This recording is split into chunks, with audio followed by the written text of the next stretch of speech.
Harka fuunee ashamaa akkam jirtu hordoftoota madda walaabuu YouTube hundi keessanuu baga jiraattanii isaa kana eegdan anis nagaa galata Rabbii. Egaa viidiyoo biraan walitti deebinee jirra jechuudha. Arrasi viidiyoo irraa keessatti waan gaarii ta'e tokko waan akkamiin namatti tolu tokko qabadhee isiniif dhiyaadhe ana baay'ee tokko natti tolee jennaan isiniifis viidiyoo kana dhiyeessee jechuudha.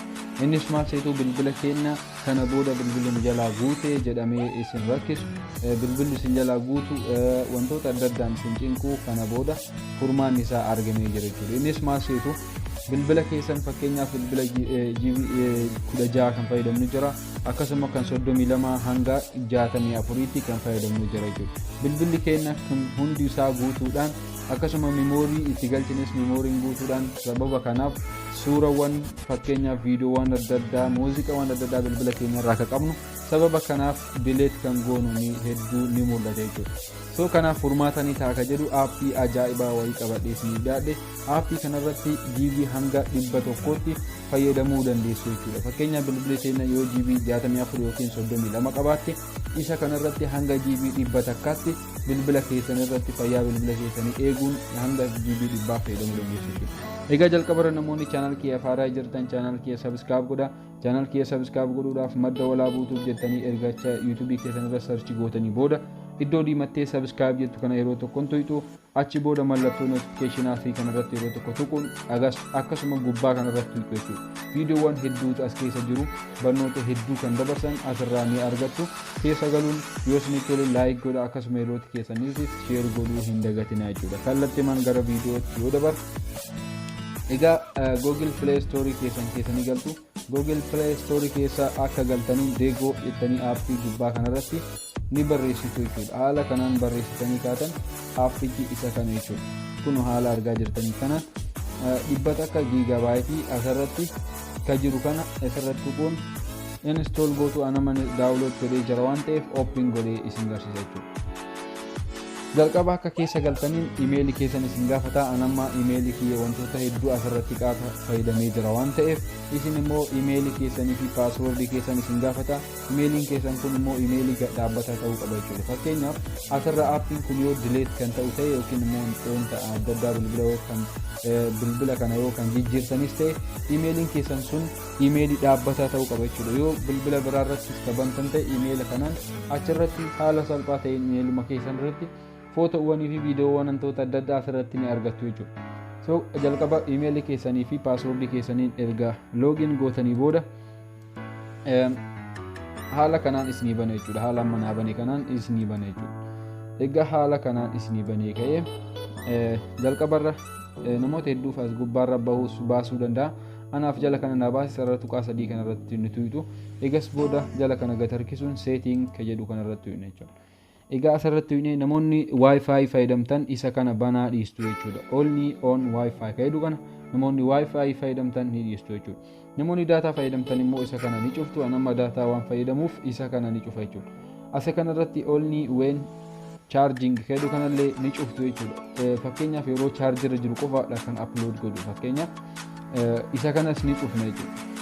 Haala kanaan egaa cufne keep deleted file ka jedhu kana immoo banaa dhiisna. Maaliif inni kun suurawwan akkasuma viidiyoowwan adda addaa kan bilbila irraa delete goon inni asirratti save kan godhu jechuudha. As gad ol deemuudhaan optimize images and optimize video kanallee ni dhiisna jechuudha. Banaa akkasuma dhiisna. So amma akkamitti upload akka goonu isin garsiisa jechuudha. Sararuma 3 tuqaa kanarratti tuquun asirra galle jechuudha. Fakkeenyaaf anamma iddoo kana haala kanaan argaa jirtu jedhee yaada. Using 221 tuqaa 82 meegaabaayitiidha kan fayyadame. Garuu kan naaf kenname 101 tuqaa 59 giigaabaayitiidha. Bilbilli tun S9 fakkeenyaaf 64 kan fayyadamu GB 64 kan qabdu. Garuu inni caalchisee 101 fi 1 tuqaa 59 naaf kenne jechuudha. Bilbila fi hanga fedhe yoo wantoota adda addaa daawunlood godhe na ilaa hin guutu jechuudha. Maaliif wantoota adda addaa kan achirratti daawunlood godhu yoo aappii hin taane fakkeenya viidiyoo akkasuma suurawwan adda addaa asirratti kan save godhu jechuudha. Akkasuma muuziqaa dabalatee jechuudha. So isin haala kanaan ni fayyadamuu dandeessu jechuudha. Fakkeenyaaf my uploads ka jedhu kanarratti tuqna. Egaa haala kanaan tuqnee kunoo haala kanaan isinii baasa jechuudha. Iddoo muuziqaa jedhu kanarratti achi iddoo kanaan ni tuqna. dhufumanii eegna hanga inni banamutti. Egaa haala kanaan nu baneedhe muuzikiin kun WhatsApp audio fi muuzikaa wantoota daawunlood goone asirratti kan banu jechuudha. Asirratti kan save godhu jechuudha. Fakkeenyaaf haala kanaan akkamitti akka upload godhu kun haaluma margaa jirtan kanaan ni oofa jechuudha. Yoo intarneetii keessan irra cimaa ta'e daddafeeti kan geessu jechuudha. Fakkeenyaaf haala kanaan fixaa jira. Anama sa'aatii waan hin qabneef isiniif yeroo dheeraa waan natti fudhatuuf yeroo deddeemee isin garsiisa jechuudha. Isa kana ni eegdu hanga inni upload ta'utti akkasumatti aansuun iddoo dokumentis ta'edhu kanarratti illee haaluma wal fakkaatuun jechuudha kan upload godhu. Akkasuma viidiyoo kan jedhu kanarrattis haala kanaan achuma bantu viidiyoo illee haaluma haala amma argaa jirtan kanaan jechuudha kan isin upload godhu. Akkasuma photos haaluma wal fakkaatuun step-dhaan isa kana hundayyuu upload gootan jechuudha. Erga upload gootanii kaatanii bilbilli keessan fakkeenyaaf asirratti footoowwan adda addaa automaatikaalii kan asirra save godhu jechuudha. Imeelii keessan kanarratti jechuudha. Aappiin kun baay'ee gaarii ta'e tokkodha. Footoo upload gootan ammoo as keessatti jechuudha kan argattan. Kunoo moments jedhu kan as keessa argatanii jechuudha. Fakkeenyaaf bilbila irratti illee daawunlood godhuu dandeessu jechuudha.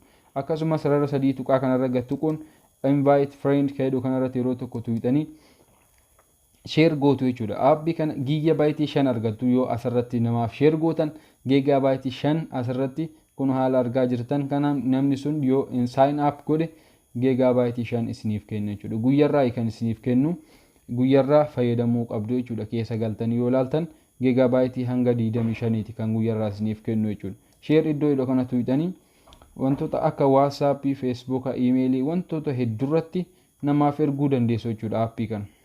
Yookiin copy link gootanii karaa keessaan walii erguu dandeessu jechuudha. Aappii baay'ee gaarii ta'e tokkodha. Bilbila keenya kana booda guute jechuun hin jiru jechuudha. Aappii kana fayyadamtan taanaan baay'ee tokko gaarii kan ta'e tokkodha. Akkasuma immoo as keessa kun haala argaa jirtan kanaan 25 meegabaayitii kan amma show more jedhu kana asirratti tuqna. Fakkeenyaaf haala kanaan giigabaayitii 4.779 kana isinii kenna jechuudha. Aappii asirra jiru kana yoo daawunlood gootan wantoota hedduu asirra isinii kenna jechuudha. Giigabaayitii hedduu isirra isinii kenna jechuudha yoo aappii kana daawunlood gootan. Waan baay'ee gaarii ta'e tokkodha. Egaa viidiyoon kun akka isiniif galu abdii guddaan qaba. Namoonni viidiyoon kun hin galleef karaa koomentiin gaafachuu dandeessu. Egaa viidiyoo kana hanga dhumaatti waan na wajjin turtaniif galatooma. Chaanaal kiyya immoo subscribe godhuun dagatinaa. Viidiyoo kana share godhaa hiriyoota isin biraan gahaa. Viidiyoo biraatiin hanga walitti deebinutti